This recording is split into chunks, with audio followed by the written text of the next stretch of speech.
Bem-vindo e bem-vindas todas ao canal do Carlos Emanuel, podcast do Carlinhos, mais uma edição da semana para a gente debater vários assuntos aí, conversar com você, fique ligado.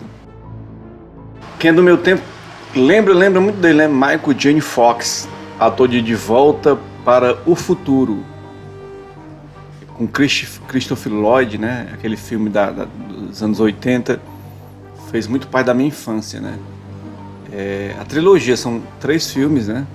Então tá pensando em fazer um remake aí, o próprio Michael J. Fox disse que não seria legal fazer um remake porque a história já foi contada, e eu concordo muito com ele, como ele falou. A história já foi contada, para que fazer remake, né? Tem que respeitar a história do De Volta para o Futuro, né? Igual aqueles ali, não tem mais como ser feito, né, pessoal? E o ator do De Volta para o Futuro, eu acompanhei uma matéria dele no Fantástico domingo, né? Falando de um documentário que vai falar um pouco da história dele, né? Ele tem 61 anos e tem um diagnóstico aí desde os 29 anos de idade de mal de Parkinson, né? Ou doença desgraçada essa de mal de Parkinson, né? Acaba com a vida do ser humano, destrói a vida do ser humano. E um cara desse tinha uma vida toda pela frente. Se não tivesse tido essa doença, fica só imagina, se não tivesse tido essa doença, quantos filmes ele não teria feito, né? É um dos atores que eu mais admiro, né? Que é o Michael J. Fox. Ele está, segundo ele, né? Abre aspas, está ficando mais difícil, fecha aspas. O ator levou várias quedas e quebrou várias partes do corpo. Olha aí, cara, lamentável, né, cara? Ele citou, né? Já quebrou perna, braço, mão. Ele é casado, bem casado. Mas eu vi até durante a matéria, a reportagem aí do Fantástico, mostrando uma parte do documentário que estreou já, né? Mostrando que o corpo dele estreme-se muito, né? Chacoalha muito, né? É triste, lamentável, né? Abre aspas, você não morre de Parkinson, você morre com o Parkinson, eu não vou chegar aos 80 anos, fecha aspas. Lamentável, toda uma geração que sabe, né, quem foi Michael J. Fox. A geração atual, os jovens de hoje, não sabem quem foi Michael J. Fox, mas uma geração atual, ela deve muito a caras como Michael J. Fox, porque segundo o Michael J. Fox, é que trouxe a projeção para outros jovens se inspirar na carreira. Eu vi essa matéria muito importante, feita no site lá, Pública, um site de jornalismo independente, e foi feito pela Natália Fonseca, uma entrevista aí com o Luiz Botelho, que é um cara que é interessante a história dele, né? Ele nasceu, se criou no mundo evangélico, e para ele o mundo evangélico era como se fosse uma salvação da periferia, do sofrimento, da pobreza. E durante o processo aí de participar desse movimento, ele descobriu aí que era gay, né? E descobrindo que era gay, ele teve que passar por um processo de cura gay dentro da própria igreja, que não aceitava o gay. Então ele foi um ex-praticante do cura gay, hoje pastor do movimento LGBTQIA+. Ele diz que a igreja é uma instituição homofóbica, que ela reprime a sexualidade da pessoa, né? Ele é fundador da igreja Grupo Evangélicos pela Diversidade. Na adolescência ele foi aluno da missão de Damares Alves, né? Aquela senadora do Distrito Federal, bolsominion, e admirava muito Silas Malafaia, minha Nossa Senhora, né? Isso antes, né? Antes de ele conhecer quem eram essas figuras, né? Tanto Silas Malafaia como a Damares Alves. Eu cheguei a ver, há muitos anos, muito tempo atrás, eu via muito o Silas Malafaia na Rede TV. Eu assistia e ficava admirado com a pregação dele. Achava, pô, o cara se garante, né? Eu e até meu pai assistia isso. Até a gente descobrir quem era o Silas Malafaia. Quem é esse cara de um movimento odioso contra a esquerda, né? contra as minorias, né? Abre aspas, né? Assim, recebi muitas mensagens de pessoas dizendo que eu as decepcionei. Foi afastado da igreja, fecha aspas. Assim, eles aplicavam a terapia da reversão da sexualidade chamada cura gay. Ele conta como ele se aproximava também dos jovens nas universidades, né? Tentando ter um pensamento progressista, um pensamento alternativo, e se aproximar dos jovens e tentava persuadir os jovens a se libertar do movimento gay, né? E se curar, segundo ele, e tentar uma nova vida, né? Isso, claro, isso é muito errado, né? Vendo pela perspectiva humana, né? Mas eles, pela perspectiva religiosa, viam como certo, né? Então ele lançou um livro, né? Sementes da Vida. Abre aspas. Sair do armário em si foi outra dor para mim, porque eu fui tirado de lá. Sem dúvida nenhuma, quando a gente fala de Silas Malafaia, de Marcos Feliciano e Damares Alves, não tenho dúvida. Uma igreja extremamente homofóbica, fecha aspas. Então, pessoal, ele contou um pouco nessa história, né, desse livro que ele lançou, que é muito difícil, tanto para ele como para os pais, né? Os pais que têm um filho homossexual sofrem junto, né, com os filhos, e principalmente eles que são religiosos, né? Existe todo um preconceito religioso que é incutido no pensamento das pessoas, né? Em vez de acolher, né, como foi nos tempos de Jesus, acolher o próximo, esses mestres da palavra, eles fazem ao contrário, né? Oprimem o ser humano que tem as suas dificuldades de se expressar, de vivenciar sua própria sexualidade, né? Então, ele fez essa tentativa de reversão de cura gay, depois ele saiu do movimento e hoje tem a sua própria igreja e se aceita como ele é. E é assim que deve ser, todo mundo tem que se aceitar como é, nada de querer mudar para agradar ninguém. Outro cara que muito conhecido é o Johnny Depp, né? Para quem é da minha geração se lembra dele fazendo Edward Mão de Tesoura, um clássico aí do cinema, né? Clássico do cinema gótico, né? Digamos assim, né? E ele fez um personagem muito importante, o Johnny Depp. Depois surgiu ele na sequência do Piratas do Caribe, fez vários filmes do Pirata do Caribe, fez um filme também, uma sequência aí, também fora do Piratas do Caribe, ele fez outras sequências importantes, ali no Animais Fantásticos, e onde eles habitam, ele fazia parte aí dessa trilogia, desse filme. Tiraram ele depois das acusações ali da Amber Heard, a ex-mulher dele, né, quando ele acusou ele de agressão. Depois ele foi inocentado, né, mas perdeu parte da sua carreira, né, e dos contratos em Hollywood, né. Ele disse que não sente falta de Hollywood. Ele esteve em Madrid para lançar um filme lá, né, foi um filme da abertura do Festival de Cannes, né, o Gianni do Bowery, né, ele atuou nesse filme na direção de Mayville. Recebeu 7 minutos de aplauso aí, o filme do Johnny Depp. O Johnny Depp recebeu, né? Teve pessoas aí como a Brian Larson, né, que faz parte do movimento Me Too, não gostou da presença do Johnny Depp. Ela é do júri do festival, que premia aí muita gente com a Palma de Ouro, né? Festival muito famoso. Tem brasileiro também nesse festival lá, né? O cearense, né? Carinha Nus, né, que está lançando aí um filme em inglês, importante também saber disso. Tem cearense na história. E aí ele chamou a atenção por causa da dentição amarelada, né? Ele deu um sorriso lá e a dente é amarelada. Eu não sou rico, né? Não tenho condições de deixar meus dentes branquinhos, né? Fazer aquela clareamento dental, nem de cuidar dos meus dentes da maneira que eu quero, né? Mas o Johnny Depp é riquíssimo, né? Mas ele gosta de estar ao natural, né? E o Johnny Depp e a Kate Moss foram casados e colocaram à venda aí uma mansão dele de 76 milhões. Será que é deles? Mas é muito dinheiro aí, né? Que eles vão ganhasse e vender essa mansão. A ex-mulher dele, a Amber Heard, né, 37 anos, mora na Europa e foi vista em Madrid passeando com a filha bebezinha, né?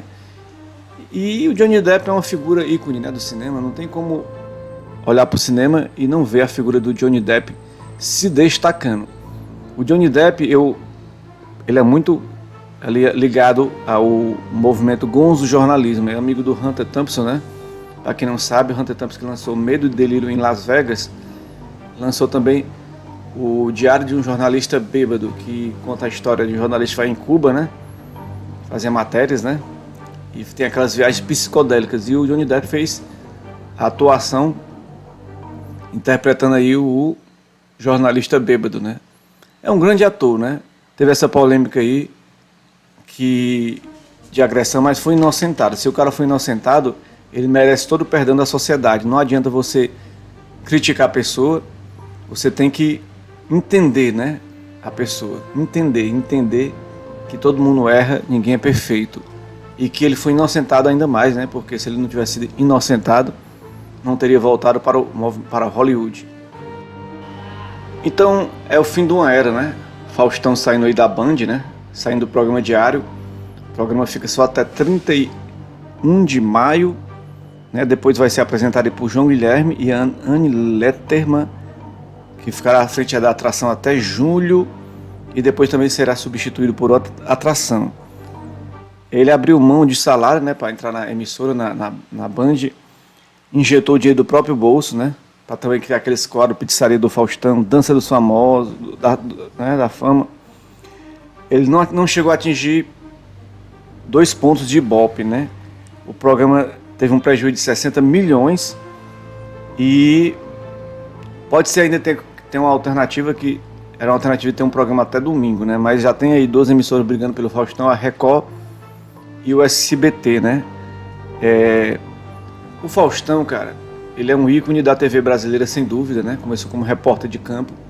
É um cara que tem uma história na TV brasileira, não podemos negar a história do Faustão. Mas eu nunca gostei do estilo dele de apresentar. Ele não deixa ninguém falar, o cara é incontrolável na hora de apresentar o programa. Ele não deixa o convidado livre para falar e para responder as perguntas, né? Ele, na hora que pergunta, quer que o cara, antes de o cara responder, ele responde pelo cara e deduz pelo cara. Mas não deixa de ser um ícone, né? Ganhou muito dinheiro na Globo, rompeu com a Globo, não sei qual o motivo, rompeu com a Globo. Todo mundo que rompe com a Globo sai criticando a Globo, mas a Globo é um local onde a pessoa chegou no auge da fama, no auge do estrelato, né? E é a emissora com maior audiência hoje ainda na TV aberta, né? Você pode até fazer um programa na TV fechada, tem um programa por aí, mas nada como na TV aberta, com a audiência aí bombando, né? Quem se manteve aí e se mantém até hoje no SBT é o Ratinho, né? O Ratinho, que eu também não gosto, não admiro o trabalho dele, mas ele está aí se mantendo e mantendo a audiência, né? Mas o Faustão fica aí na memória do povo, né? Tá na hora de se aposentar, o cara é milionário e pode ser que ele pinte no SBT ou também na Record. E o caso Deltan Dallagnol, né? Muita gente comemorando a cassação do mandato por unanimidade do TSE, cassou o mandato do Deltan Dallagnol. E o que é que eu acho de tudo isso, né? O mandato dele foi cassado, né? Porque ele tinha 15 processos no Conselho Nacional do Ministério Público, né? E ele escapou desse processo pedindo exoneração para escapar, mas ele foi enquadrado aí na lei da ficha limpa, né? Segundo o artigo 1º da lei da ficha limpa, lá tem uma parte lá que diz: são inelegíveis quem tem um pedido de exoneração ou aposentadoria voluntária na pendência de processo administrativo disciplinar pelo prazo de 8 anos, ou seja, ele fica inelegível por 8 anos, não pode se candidatar. Aí ele se candidatou, foi eleito. E o que aconteceu depois? Foi eleito, mas aí o TRE do Paraná deferiu a candidatura dele, aprovou, e o TSE cassou Claro, é uma ação do PT, do pessoal de alguns partidos, mas não foi o PT que caçou o Dallagnol. Quem caçou o Dallagnol foi os ministros do TSE, né? Aí toda movimentação no Congresso querendo barrar essa cassação, querendo criar uma PEC para que a palavra final da cassação do mandato seja do Congresso e não do TSE. Eles tentam se movimentar sempre quando alguém deles é cassado. Quando o José Dirceu foi cassado, não houve essa movimentação, né? Então, João Paulo Cunha também, né? José Genuíno, né? Todos esses aí que foram perseguidos lá naquela questão do mensalão, né? Da P470, não me lembro mais ou menos da ação penal, né? E o mesmo TSE rejeitou 6 recursos ajuizados que pediram a impugnação do Sérgio Moro, ou seja, dizer que é perseguição, se o mesmo TSE rejeitou caçar o Sérgio Moro, porque, na verdade, o Dallagnol vê como vingança, porque ele é da Lava Jato, né? Mas não tem nada de vingança, cara, é a justiça sendo feita. Ah, mas tem casos que não estão sendo feita a justiça. É verdade, pode ter sido realmente em casos que a justiça não está sendo feita. Mas isso não significa dizer que não se deve fazer justiça. Tem que se fazer justiça e barrar esse cara que entrou na política com o objetivo, né? Oposição ao Lula. Quer dizer, ele foi de uma operação Lava Jato que mostra que ele é da extrema direita e que a operação foi sempre de perseguição ao Lula. É só você olhar o lado que ele está. Qual é o lado que ele está? Contra o Lula. A fala dele é contra o Lula. Eu não vejo ele falando as joias do Bolsonaro, que as transações suspeitas na Michelle Bolsonaro. Eu não vejo ele criticando os atos antidemocráticos que aconteceram aí para invadir o Congresso, quebrar tudo. Eu não vejo ele criticando. Mostra que ele tem um lado, o lado da extrema-direita no Brasil, o lado ultramoralista, né? Ultramoralista. Então, se esse cara tem esse lado, mostra que a Operação Lava Jato teve todo um sistema aí para perseguir a esquerda, né? Ele fazia parte desse conluio, né, que a Vaza Jato provou, né? O presidente da Câmara dos Deputados, Arthur Lira, disse que o mandato cassado pelo TSE de Dallagnol será analisado pela Corregedoria da Câmara. É só analisar a questão técnica, né? Mas não tem mais o que falar. Já foi cassado, vai poder recorrer no próprio TSE e também poder recorrer no STF, mas sem um mandato já, né? Sem um mandato é porque a lei, existe uma coisa kármica no mundo, é a lei, aqui se faz, aqui se paga. O que você faz na Terra, o que você faz no planeta Terra, você vai pagar. Custe o que custar, passe o tempo que passar, você vai pagar, né? E o Lula fez aí a conta do Lula na internet, fez uma postagem aí, um PowerPoint, né, falando dos 137 dias do governo Lula. E a internet viu como provocação ao PowerPoint do Dallagnol, aquele de 2016, que ele sem prova nenhuma colocou uma bolinha do Lula no centro, né, e fez um mapa mental, umas setinhas para outras bolinhas, falando que o Lula era o chefe da quadrilha. Sem prova nenhuma, o cara expôs o Lula, depois as sentenças foram anuladas, e o Lula é hoje o presidente da República. E esse cara tá aí pagando, né, cara? O karma vem para todos nós. Seja de alguma forma, não adianta fugir. Estamos sempre para pagar nossos karmas. Sempre, sempre. Pois é, eu tenho 43 anos e vou provar por A mais B que todo mundo é capaz de qualquer coisa, é só querer. Porque às vezes você vê pessoas se destacando e às vezes as pessoas conseguem chegar a seus objetivos. A maioria porque tem condição financeira e tempo para poder desenvolver suas habilidades, né? Outros não têm esse tempo porque tem que trabalhar, tem que estudar, tem que ganhar o pão de cada dia para comer. Eu lembro que eu, mais novo, né, com 20 e poucos anos, tinha esse sonho de ser locutor, de ser comunicador. Eu fiz um curso de 3 meses aí para melhorar minha técnica vocal, né? Eu me lembro como se fosse hoje, acho que 23 anos, 24 anos.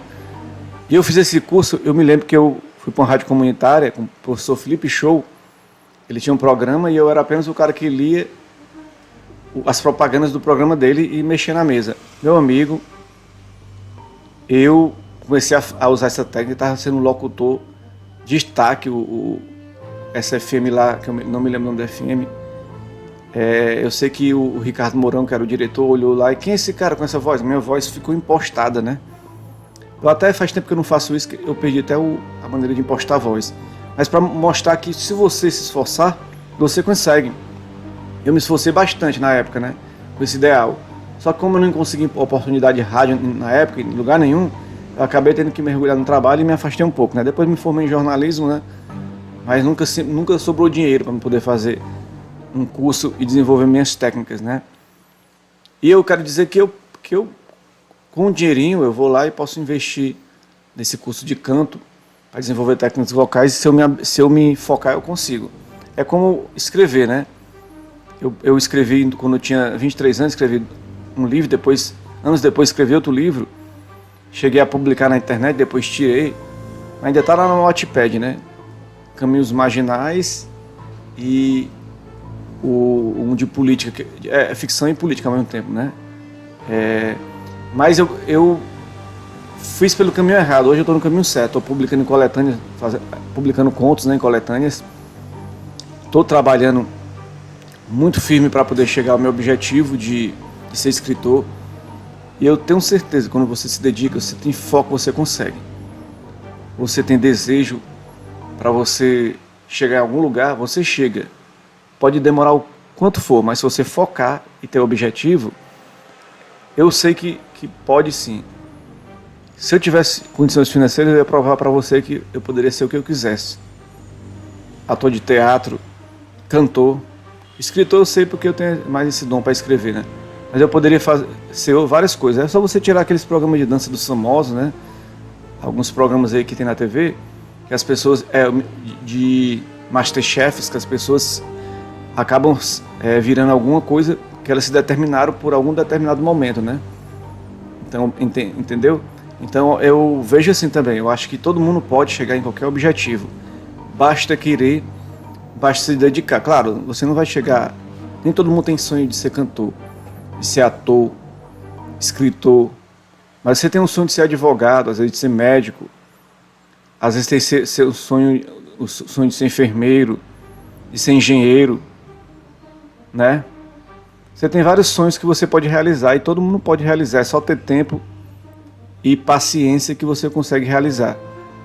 Mas às vezes as pessoas desistem porque não tem essa condição financeira para se manter atrás do sonho, e vem outros que têm condição financeira e às vezes menos capacidade intelectual, às vezes menos até o próprio dom, mas o cara se esforçou tanto, pagou lá e se dedicou, que ele acaba surgindo na cena e conseguindo o espaço que poderia ser seu. Por isso que eu vejo que a desigualdade social, ela gera isso. Claro que existe às vezes um ou outro que vem lá de baixo, vem da pobreza e se destaca, né? Mas são casos minoritários. Se fosse casos majoritários, seria se todo mundo tivesse oportunidades iguais, como em Cuba, em China, países como a Rússia, que são socialistas, que têm a dificuldade mesmo da liberdade de expressão, mas que sempre coloca o ser humano em primeiro lugar, no sentido de que desenvolver as capacidades dos seres humanos, tanto materiais como humanas, né?